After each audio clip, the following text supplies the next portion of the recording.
Here is our final AniNews cut content for solo leveling. It is what it is. We gotta wait till season 3 to get more, but hey, we got a thick ass video to watch. Let's get it. It's a bit sad knowing we're not gonna get our weekly dose of aura every Saturday now, but I really can't complain considering the amazing season we got. Aura is also not exclusive to solo leveling, by the way. Aura has always existed. It's just Zoomer lingo to describe what is someone trying to be cool, someone looking cool.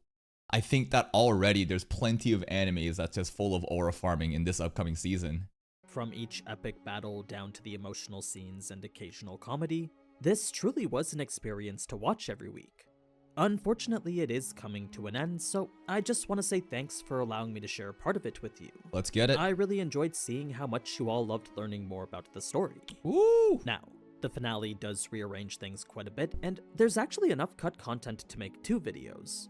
So, while the anime might be done for now— Oh, never mind. We milking this shit. I enjoy AniNews' content brain of stretching one video into 2 videos now. Double the farm, double the views. All right. This is not going to be the last solo leveling video then.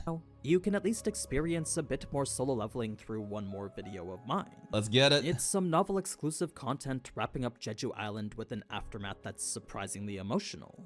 Okay. Today we'll focus on the left out details from the scenes we did see, then next week we'll finish off the season with that.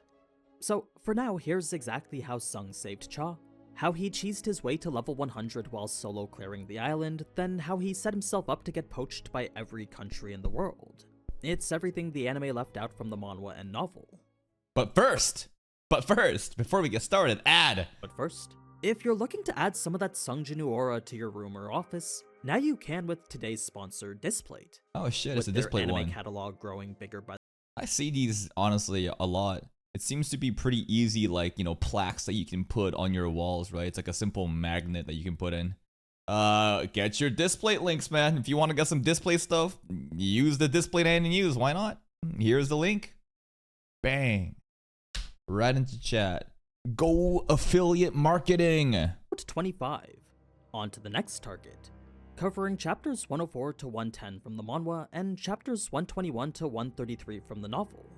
Let's start things off immediately post-fight with Beru, where Sung had just gained 2 levels from beating him, and his next priority after was to save the hunter dying in front of him. As much as he wanted to celebrate, there was no time to do so since Cha's vitality was quickly deteriorating. Now, there was no scene where he tried to use the elixir of life to save her, but what he did do was consider every potential option available to him. He thought of teleporting with Cha or flying her out on Kaisel, but both were options that would take too long. He even considered trying to find a healer from another guild, but the odds of finding one skilled enough was very unlikely.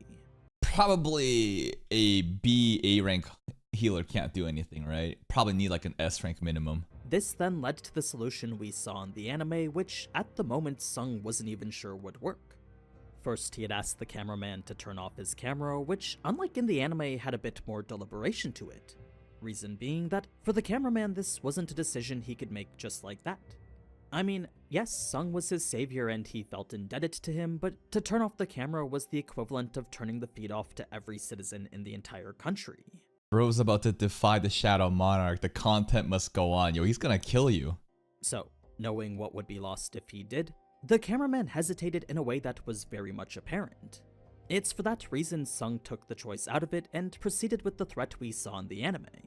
It's not like he wanted to scare the guy, but with time running out, there really wasn't any other choice here. Giga cameraman. Now, a major difference that makes this scene a lot more grim is that in the novel, Min's body had to be recovered by sifting through piles of ant corpses. Oh. There were so many littered around everywhere that recovering it wouldn't have been possible if not for Sung's highly attuned perception. A little bit of grave digging? Fact, when Sung was able to pinpoint where exactly it was underneath all the ants, only Beck understood just how amazing that was. Since the magic energy emission between humans and monsters was so minutely different, Sung's ability to distinguish Min's lingering aura should have been impossible. The level of glaze is unreal. The different type of, you know, farming, like the flex, the power fantasy. Oh my god, the minute difference between, you know, Youngyu's body remains and the ant corpses. No one could do this other than Sung Jin-woo. Especially since it was actively dissipating. The fact he was able to see it regardless, though, Well, that was a feat not even Beck's Eyes of the Beast could pull off. Sung's perception was now more refined than Beck's specialized traits specifically intended for jobs like these. Power crept. In any case, Min's mangled body wasn't a sight a close friend like Beck wanted to look at, but he knew deep down he had to witness what was gonna happen next. Fan service. Sung naturally had extraction on his mind the moment the news of Min's death was confirmed, but pursuing it was never something he actually wanted. You see, he refused to turn an innocent soul into one of his undead soldiers. Yeah, that's the reason why I think a lot of people, myself included, never really considered the possibility of using, Byung-yu to wake up. Because it just felt disrespectful. Like, obviously we could just do it, but how likely is that? Not high. But, I mean, in the anime, right? Bro said, like, use me. We heard his voice. It didn't matter how powerful that person was. Defiling a hero in that manner was a level Sung knew he'd never stoop to. This, however, was a dire situation, so if he could entrust the life of Cha to the best healer in the entire country, then that was a decision he needn't think twice about. Had the call been up to Min himself, then Sung knew he would have done the same as well. So it's here another major difference from the anime occurs, since in the novel Min's extraction failed once, while in the manhwa it actually failed twice. Oh? The manhwa explained this as Min's soul being strongly opposed to becoming a shadow, which was a point of morality contrasted by Iron's confusion. Yeah, that's the difference in the anime versus the source material, right? Because in the anime, Min was like, do it. But in the source material, they had this scenario where it creates this, like, tension of like, uh-oh, I got one more try left, or Chaehyun dies. The novel gives a reason I personally think makes a bit more sense, since with the difference in power being the key determining factor of shadow extraction's success, the idea that a soul could oppose it kind of comes out of nowhere. How then does the novel explain it? Well, instead it chalks it up to a lack of motivation. Sung wasn't fully invested in turning Min into a shadow, so at the time of extraction, it didn't work. His heart he wasn't didn't in want it. Min's shadow the same way he wanted the others, so it was that lack of determination that affected his success here.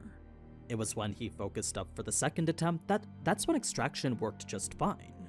So while this was quite different from Sung saying he heard Min's voice telling him to use his powers, I suppose that version aligns better with the well-rounded character they're trying to make Sung be.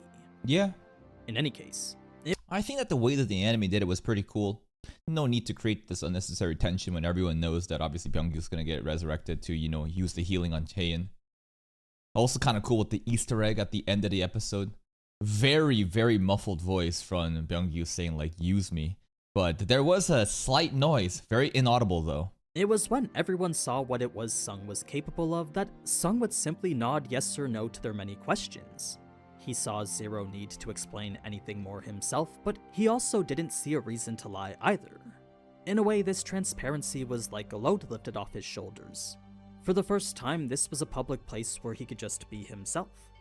Of course, everyone else would form their own impressions anyway, each in awe and fear at what they were seeing. Beck, More however, glaze. was privy to one more bit of information the others weren't, and that was that Sung could grow stronger. So, if this was the power he was showing now, then Beck couldn't even begin to imagine how much stronger he would get later. That's the thing, man. Now we're playing with national level hunters. These S ranks have all been power crept, and they might as well just be E ranks in comparison to Jinmu. It's not even gonna be funny. In like season 3, season 4, I don't know exactly how much further he's gonna pull ahead, but that is the one issue that I have with solo leveling power scaling system, which isn't even an issue. It's just design. It's a separate goal that they have, which unfortunately sacrifices a lot of side character hype because they get left behind in power creep and you gotta get new people coming in. Everyone exists to get power crept by Jinmu though. And this is simply just the pros and the cons of power fantasy in this type of system, which I don't think is a bad thing. I think that there are good things from it, and because of the way it's designed, it's so hype right now in solo leveling. The cameraman now understood why it was Sung wanted the cameras off, since if this was how scared the top hunters in the country looked, then one could only imagine how much more terrifying such a revelation would be to a normal person. In the novel, Sung would dismiss Min's shadow without being asked, while in the manhwa, Beck's plea almost came off as begging. It was a very heartfelt request for the person who was once his close friend. This brings us now to the post-raid cleanup, where Sung would go on this whole extra side mission. With ants fleeing the tunnels out of fear towards the shadow soldiers, They were effectively running to anywhere that wasn't here. We farming fetuses So now. Sung would first accompany the hunters to the helicopter, clear a path for them with Kaisel before takeoff, then stay behind to clear the island in its entirety. As insane as it was to do so, Beck could only smirk knowing you need a monster to fight monsters. So, Sung would start hunting ants in the slowest way imaginable, Let's go, Kaisel. riding on Kaisel's back while using dagger throw to eliminate them one by one. He was being extremely diligent also he could reach level 100. Since he hadn't booked any gates for the foreseeable future, Sung knew this would be his only chance to gain XP for a while. He did consider the lucky instance of a potential dungeon break, but that was something Sung realized he probably shouldn't hope for. It's a very interesting problem where Jinwoo wants to level, but in order to level, he needs to farm monsters. And that means that humanity needs to be put in danger. But it's just like, it's gonna be okay. I'll take care of it. The dungeon break being a direct result of one or more raid teams failing, to consider them a good thing was insensitive to those who died for it to happen. Yeah. The other reason he was farming XP was because he wanted to make sure he was the highest level possible before trying to extract Beru. Failing mins reminded him of the dreadful feeling that came when extracting Baraka, so in order to give himself the best chances possible, Sung decided he would raise his levels first by any means necessary. The big 100. Surveying the island would eventually lead him to the place where the Japanese hunters were killed. Yo, we should have arised them. Straight up. You should have arised on the Japanese S-Rank hunters. Revealing multiple bodies filled with extremely powerful magical energy. Do it! A more familiar energy would be sensed nearby, but no matter how hard Sung looked, he couldn't find the source's body anywhere. No! Eventually, he'd realized that there was no body left. Bullshit! Not a convenient way to not be able to, arise Goto. With only pools of blood emanating this magic, Sung could tell Goto had been devoured completely. Fine. Not a single trace of him was left to try and perform an extraction on. How about Shimizu though? There's like a S-Rank healer here, man. I think it'd be very valuable. We don't know if that's actually what he wanted to do here, but he did find the death of Japan's strongest utterly meaningless. Fast forward to when Utterly meaningless. The disrespect onto the fraud Goto just continues after he died. So nonchalant. It's as if it didn't even happen. every ant on the island was dead, and Sung would feel disappointed since he hadn't yet leveled up to 100. He would reluctantly proceed into the tunnel to extract Beru regardless, only to pick up on the presence of other monsters. What he sensed was the countless eggs within the nursery. Fetus! Faint magic signals exhibiting almost fully matured ants within. What happened next was by definition a spawn-killing XP farm, but with every single ant possessing these evolutionary wings, Sung knew he had gotten here just in time. Had these ants hatched and joined the ranks of the Ant Queen's army, then the assault on Japan and Korea would have been devastating. True. Now, the subsequent extermination was pretty much the same, but a quick note to note about the Demon King's longsword is that Sung couldn't replicate the same stun effect that the Demon King used. Stun it seems effect? that was an ability specific to him. Okay. But anyway. That'd be pretty busted if you could just do AoE stun on that scale. Didn't realize that was a thing though. In the end, Sung would reach level 100 from these eggs. His next order of business was to extract Beru, and since he knew from Min concentration... Surprised he waited this long to resurrect Beru. What the fuck? Like, isn't it a thing where, listen, this is a time-sensitive thing. You don't just have an infinite window of opportunity to arise onto the fallen people. Bro literally did all this shit and then was like, oh yeah, I should arise the Ant King. Played a role in its success. Sung gave himself a moment to focus. It was when the darkness fully enveloped him that not a single thing could be perceived from within it. If there was even a single trace of light, then with his high perception, Sung would have been able to detect something. With not even that allowed though, Sung could literally see nothing. He was truly cut off from everything around him. This is the moment where we had Arise in the domain expansion moment, right? You wanted the highest level before arising? One level difference would be that significant? You would risk this? You would risk a chance for not to be able to arise for that one level difference? Sure. What came after was a jump scare that frightened even him, since the moment the darkness had lapsed, there Beru was standing right in front of him. His aura. Sung didn't get to see how his shadow came to be, but there it was, making him think he somehow came back to life. It was so surprising that Sung almost lashed out on reflex. This is a bit more tame compared to the anime, so I think I appreciate the epic highlight they gave Beru here more. Yeah, sounds like the source material, it was just kind of out of nowhere and kind of menacing. In the anime, man, that whole metamorphosis from the cocoon into the T-posing with the wings was so hype. In any case, it was right as Sung was about to summon the queen next that's when Beru would start talking. Sung would then ask how it was he was able to do so, and Beru would respond simply with, "He always could." It was an answer that made Sung assume he was referring to how he could speak before, but that contradicted with the shadows of Iron, Tusk, and Mitten. Yeah, we know that it's because of his general rank that he was able to do this. That being the case, the only conclusion left was that this had to do with Beru's rank. If the general rank was what made him capable of speaking, then Sung assumed his other shadows would eventually get to start talking too. Maybe. It was yet another reason to keep leveling them up. Now, if you're wondering how Beru's name came to be, well, Sung knew it wouldn't make sense to call him ant or insect, so he instead thought back to a book he read. An author of some ant empire. Was The Ants, and the author went by the name Bernard Weber. Am I crazy, or is this everything that we've already listened to from AniNews before? Right? It feels like we've already... No, this is a new video. This came out 9 hours ago. What? Where was it? Which video did we see where pretty much everything here has been explained so far? Was it from Senshi? Oh, yeah, it was from Senshi. True. If you pronounce Bernard the way it is in Korean, then that's how you get the long-form version of the name Beru is named after. Yeah, it's just Korean pronunciation with English is always so fucking weird. Beruneru.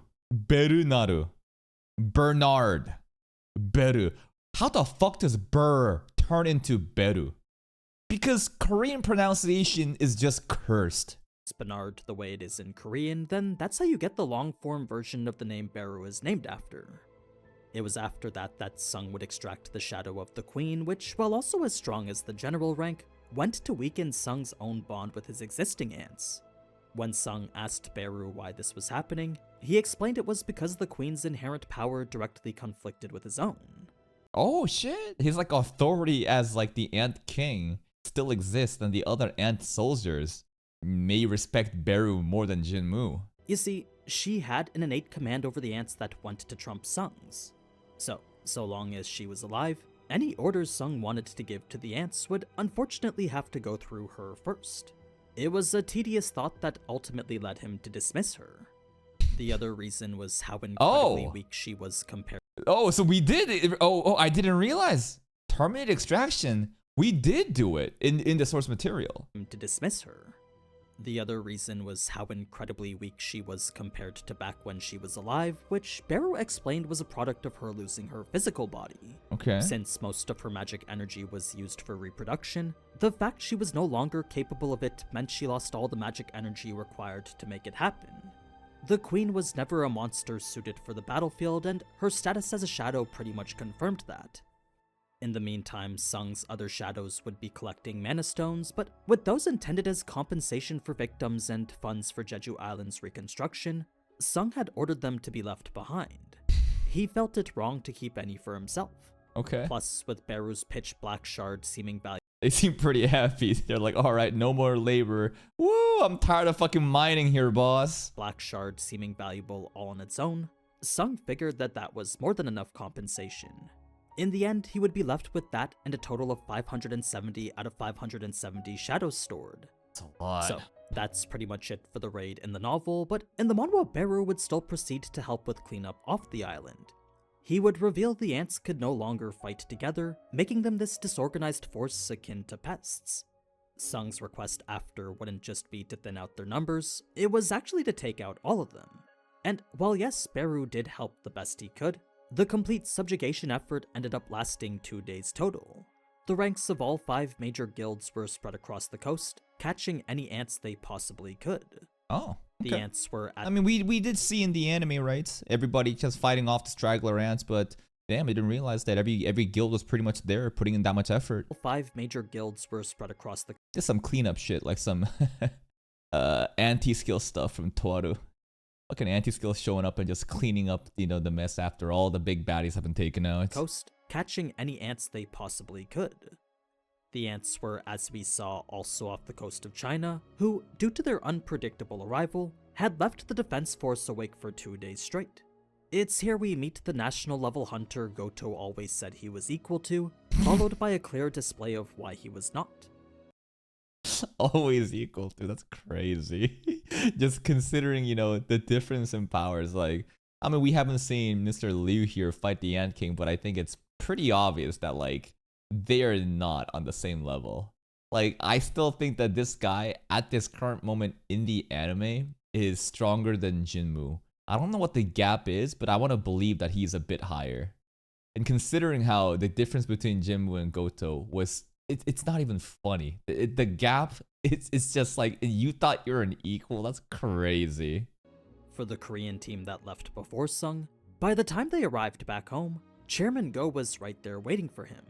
The last thing he heard was of Cha's dire status, so immediately he found 2 A-rank healers and had them waiting on standby. What those healers found was absolutely nothing, so in the end their efforts weren't needed at all. Classic. As far as they could tell, whoever healed her before them had left her spotless. Byungyu, It was perfect. for a brief moment that Cha would then wake up here, only to ask the simple question, did Sung show up? You see, she clearly recognized that Sung's Not even, are you okay? How was the rain? My boy Jinmu there? scent was on her, and as a result wanted to confirm whether what she felt while unconscious was a dream or not. Hold on a second. Wait, hold up. Who asked that? Healed her before them had left her spotless. It was for a brief moment that Cha would then wake up here, Oh, she only asked. to ask the simple question, did Sung show up? Yeah, unfortunately, she just kind of sleepy in the entire thing. Maybe she could watch a stream VOD. Maybe there's a highlight reel of Jinmu versus the Ants. I mean, she was the one to also witness the power of, you know, Sung Jinmu during the Tusk arc already, you know, along with the Q and Strike Squad. So it's not like she missed anything crazy. I mean, she did miss a lot, but she always knew. You see, she clearly recognized that Sung's scent was on her, and as a result wanted to confirm whether what she felt while unconscious was a dream or not. She's never gonna wash herself until that scent, you know, it's gotta linger. It can never go away. As soon as the team confirmed that it was Sung who saved her, Cha would immediately fall back to sleep again. This brings us now to the aftermath with Japan, where Wonder what she smells, actually. Wonder what he smells like. Fruits? I don't know.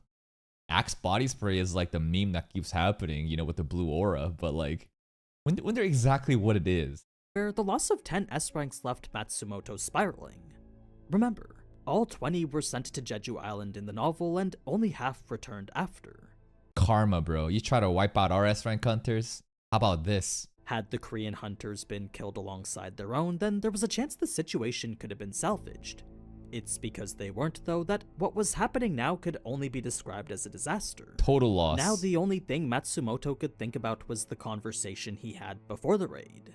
Goto had expressed a potential hiccup requiring modifications to the plan, but that was advice Matsumoto decided to ignore. Should've listened, man. That being the case, now he couldn't help but ask himself why he chose to do that. Matsumoto, big L. Leadership is also at fault here. I mean, Goto was the one who understood the power of hunters best, so to dismiss his first ever assessment that a Korean hunter was incredible, well, that's where Matsumoto knew he messed up. It was arrogance that went to cost him dearly. If they had just analyzed Sung's powers properly beforehand, then he and Japan would have just cooperated in good faith from the get-go. You shoulda. It pained him to know this whole thing could have been avoided entirely. So, that's when Matsumoto would determine one single way to salvage this, and that was to recruit Sung himself. Bro, trying to fucking do international poaching? Bro, you got no clue. How many people have we already rejected? If there was any person who could revitalize the Japanese Hunter Association, Matsumoto knew it was him. He's not wrong, right? It would be in his best interest to try to poach Jinmu if possible. It's just that it's impossible. He just needed to figure out the best way to do so. It's after this that we get into quite a bit of side stuff regarding the Americans, Thomas. but that's content we'll for sure be seeing in Season 3. Okay. If we skip past all that, next we'll find quite a bit of novel-exclusive scenes wrapping up Jeju Island and its aftermath. That's good. It's all the loose ends tied up nicely, ending things on an emotional note I personally didn't expect myself. To continue on past even that, now we have the operation on Jeju Island with the Knights Guild. This, I think, is one of the coolest moments in the episode. Yeah, the Beru stuff Arise absolutely was cool, right? The triumphant moment with the other, hunters fighting off the ants. And Liu, showing us his national level powers at school. But man, this shit here is like... This is like, I think, the most significant plot relevant scene with the other monarchs. This was actually a mission to retrieve Min's body since it was too hectic to extract with it during the raid. Now that Sung had cleared all the ants though... Are you serious? We left the body behind? In the source material, Mr. Beck was already caught, basically carrying Min in the anime. A mission to retrieve Min's body since it was too hectic to extract with it during the raid. Okay. Now that Sung had cleared all the ants though, the chairman ordered an immediate recovery of it. It was a mission Jong-soo readily volunteered for since with his guild being the only top 5-1 not to participate in the raid, this was his only chance to save their diminishing reputation. I guess their guild is kind of falling off, but still, look at him, bro, with the cigarette. Hey, it's not good to smoke, guys, okay? Smoking is bad, kids. But, hey, look at him, dude. He just looks so cool. It's here in the manhwa Jong-soo decides to give his life story, speaking of how before becoming a hunter, he was an incredible athlete. His entire life he trained to go to the Olympics, then literally the day before he awakened as a hunter. Oh shit, okay, lore! Giga Chad A-Rank Hunter lore, wait, he was like always like an elite athlete, trying to be an Olympic athlete, okay, and then he awakened? This put his goal out of reach forever, leaving that last obstacle never to be overcome. Why could he not continue? Because if you awaken, I guess it's unfair and you're like not allowed to compete? Last obstacle never to be overcome. This, however, wasn't enough to make Jong-soo give up since now he was set on making the best guild in Korea. Okay. It was a goal he was still pretty far away from, but Let's in go. a funny scene here, he felt that with these mana crystals he might be able to. It was just a joke about embezzling funds from the government. That's just a little joke. Just a little hush-hush money. No one needs to know. The girl seems to be like, hey, don't do that, but I love how Jung-soo and his lackey, the biggest cheerleader, bro, they're just ride or die. Now, there were numerous military soldiers present as well, and in the novel that made for quite the tense situation. Reason being that they knew if a monster showed up, they were effectively helpless. Yep. It's for that reason they couldn't take it easy the same way Jong-soo and his hunters did. They're lucky that the blue ice elf looking dude went easy on us. He could have killed us. They could have straight up slaughtered us, but they were graceful enough to just put us down just like unconscious. Which again makes me think that like, are they really bad people? I don't think so. I intuitively I thought like, this new two guys, are these the new big bad villains? But based on the way that they were behaving and talking, I don't really think so. So, it was the closer this recovery team got to the tunnel that the more bodies of ants they would start to notice. Eventually, they would start to see literal mountains, each of which spoke volumes to Sung's power. As hunters who partook in the previous raid, they knew how difficult it was to kill just one of these ants. So, one could only wonder how Sung managed to kill all of these solo. Sword. Now, part of the reason why a person showing up here was so unexpected was because news of the island's clearing should have been top secret. There was a chance certain enterprises would swoop in to claim these magic crystals given the opportunity, so Chairman Go took measures to prevent that. This led the soldiers to take the lead here since, with this person seemingly not a monster or anything related to the raid, the decision on what to do with him fell on them. Their orders were to take control of the situation on the island, so this mysterious person was part of that. It's for that reason Jong-soo would stand aside and let the soldiers do their job, resulting in a tense standoff where neither side could do anything. The mysterious person clearly didn't understand any of the orders the soldiers were giving him, and the soldiers weren't so relaxed as to not open fire. It was once this mysterious person started speaking, though, that two terrifying revelations were made one after the other. That's the thing, right? They were like in the anime too. They were speaking a language that was inaudible for a bit, and then obviously it just got like recalibrated so that it makes sense to us. But still, they're still speaking a different language entirely. I mean, hunt the monsters, right? Don't the monsters also back in the Baraka arc in the double gate? Sorry, not the double gate, the red gate. Weren't they also speaking a language that was just inaudible, but Jinmu could understand? The first was that this wasn't a recognizable language from any country on Earth, and the second was that it was a monster. It was the moment such a fact was made clear. Is it actually a monster though? Like categorically, it's like a monster of the same type that we used to see in a dungeon? Clear that a single shot was fired from one of the soldiers. Dumbass. The way it bounced off his head confirmed this wasn't a human, and that was when everyone present knew they were in trouble. Bulletproof head. Anime Craven here was actually about to make a move himself, up until the elf stepped in first. The ensuing So he is an elf. Okay, I don't know. The ears weren't as pointy, but okay. conversation was just as vague as we saw in the anime, leaving not much else to be said aside from this. The beast guy wasn't referring to the smell in general here, he was actually talking about the ants specifically. Okay, and then she is also mentioned again. Remember, there's two separate people, right? Why would he help the humans? It's not like him. Sounds a lot like the Shadow Monarch, right? And then the she, I have no clue. Some other person, but based on, I don't know. Maybe it's a higher ranking member, but in the Monarchs, it's like, or it's just like a little jab at that character of just not liking the smelly shit like that. Also, the smelly stuff, that does it matter? Of like hay and stuff and how she's able to smell stuff differently? I don't know. Whatever woman he believed was going to get triggered by it, he was referring to the sight of the mangled ant corpses, not just some terrible stench. Okay. Anime Craven also believed the elf leaving to be cowardice, so that changes the context behind how we perceived their presence here. Coward? What was our goal here, though? I don't even know why they were here. They were just basically checking out, the remnants of what happened at, at the Jeju raid, right? And probably detected like Shadow Monarch powers. And then what? What were you trying to do? Is the coward referring to how the ice elf looking monarch basically decided to peace off because he saw remains of ants on the ground and was like, damn, that's gross, I'm out of here? And is this guy basically saying coward for that? Or was there a totally separate goal that I'm not aware of? It makes it seem like the elf was avoiding something. The beast guy wanted to take care of whoever them was, but that was something the elf seemed far too cautious. And in the source material, Jinmu's dad didn't show up, so I don't think it really makes sense to assume that like they were here to fight Jinmu's dad, right? Because again, in the anime, Jinmu's dad showed up. In the source material, apparently, that's not the case. And if the coward reference is from the source material as well, it just doesn't make any sense. What were they here to do, really?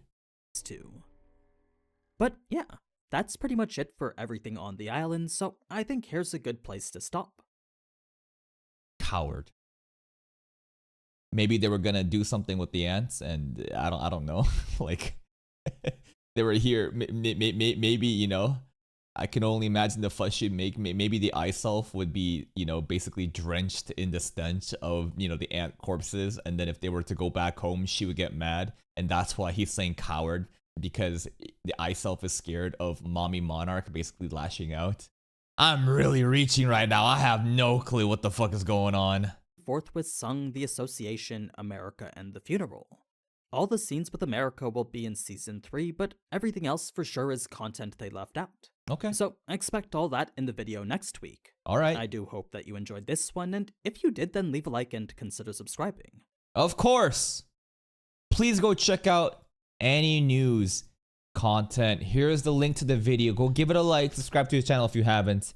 I thought that this could be the last cut content of Solo Leveling from AniNews that we're covering, but hey, we've been graced with another one. What is the funniest or the most interesting part of this cut content? Low-key, it's this guy. You know how much I love memeable side characters. I love fixating on random ass side characters who I could, exaggerate and hype up, and Jongsu is perfect like that. Bro was trying to be an Olympic gold medalist and then got awakened and then he got banned. Damn, bro is suffering from success.